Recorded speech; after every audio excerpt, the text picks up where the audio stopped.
Happy New Year, everybody. Now let's get straight into work with Newton's law of motions. Law number 1, right?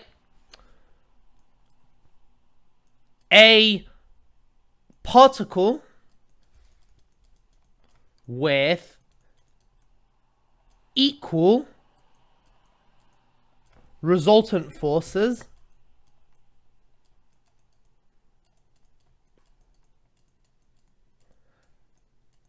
has either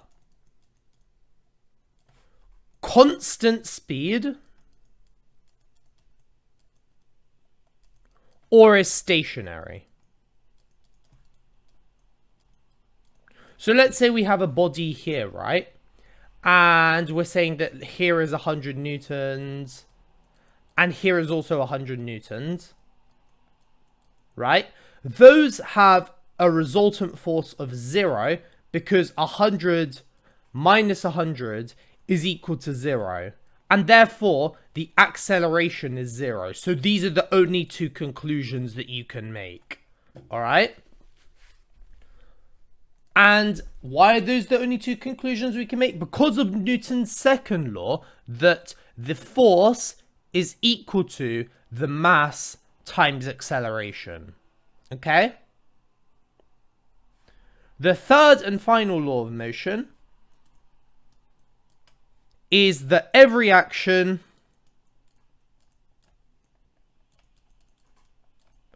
has an equal and opposite reaction. Okay? So if we look at this block yet again, let's assume that it's on a table, right? Okay, that's a terrible drawing. Let me try that again. Let's assume that it's on a table, all right?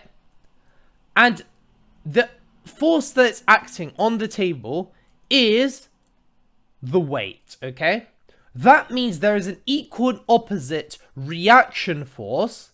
I'm going to call this one W2, which is acting on the block, pushing it up. Why? Because every action has an equal and opposite reaction. Is this making sense so far? Well, you can subscribe so you never miss a video like it from me. Now let's look at these examples. Given that each of these particles are stationary, work out the value of P. Well, for the first one, A, we know that the resultant forces are equal, so P minus 10 is equal to 0, okay? Which means that P has to be equal to 10 newtons, all right? If we look at the second example, we can see that the forces are equal in the vertical, but in the horizontal, they are unequal. Well, that's where the P is. We know that this is 10 and this is 10, of course, because this is the vertical. For the horizontal, P minus 30 is equal to 0. Okay?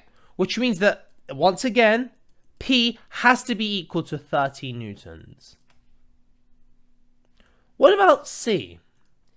C is a bit trickier, but again, same principles apply. Here, our forces are equal, so we don't need to worry about those guys. We only need to worry about the x-axis. Why? Because those are what we're trying to solve. 50 newtons minus P minus 1.5P is equal to 0. This means that 50 newtons is equal to 2.5P. So all we have to do is divide both sides by 2.5 and we get P is equal to 20 newtons. And those are your final answers. Do you still need more help on this topic? Well, join my Discord server and ask me any question you want for fast responses. Now let's look at this one. A hoist lifts a platform vertically at constant velocity shown in the diagram. Ignoring air resistance, work out the tension of each rope. So again, here we have two forces going up and one force going down, which means that because it's in constant velocity, t plus t, and then the force is going down, we minus that, has to be equal to 0. Why? Because it's moving at constant velocity. Which means that 2t is equal to 400, and therefore t is equal to 200 newtons. Remember your units, people. Remember your units. Now, if we take a look at part B, we're now told that the tension of each rope is 50 newtons. What does that mean? It means that the platform is accelerating